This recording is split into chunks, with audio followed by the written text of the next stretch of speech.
ডালিমের উপকারিতা সম্পর্কে বিস্তারিত জেনে নেওয়া যাক। অ্যান্টিঅক্সিডেন্ট এবং পলিফেনলিক যৌগের সমৃদ্ধ উৎস ডালিম। রোগ প্রতিরোধ ক্ষমতা বাড়ে ডালিম খেলে। ডালিমের যৌগগুলোতে ক্যান্সার প্রতিরোধী বৈশিষ্ট্য রয়েছে, যেটা টিউমারের বৃদ্ধিকে ধীর করে দিতে পারে এবং প্রদাহ কমাতে সাহায্য করে। হৃদরোগীদের জন্য ডালিম বেশ উপকারী ফল। হৃদরোগে আক্রান্ত ব্যক্তিদের উপর একটি গবেষণায় দেখা গেছে ডালিমের রস পান করলে বুকে ব্যথার তীব্রতা হ্রাস পায়, সেই সাথে হার্টের স্বাস্থ্যের উপর প্রতিরক্ষামূলক প্রভাব ফেলতে সাহায্য করে ফলটি।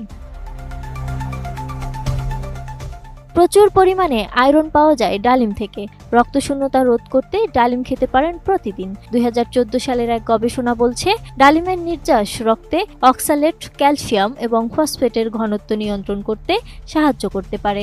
এতে কিডনিতে পাথর হওয়ার ঝুঁকি কমে। ডালিমে এমন যৌগ রয়েছে যা ক্ষতিকারক ব্যাকটেরিয়া এবং ছত্রাকের বিরুদ্ধে লড়াই করতে সাহায্য করে, বিশেষ করে মুখের জীবাণু বা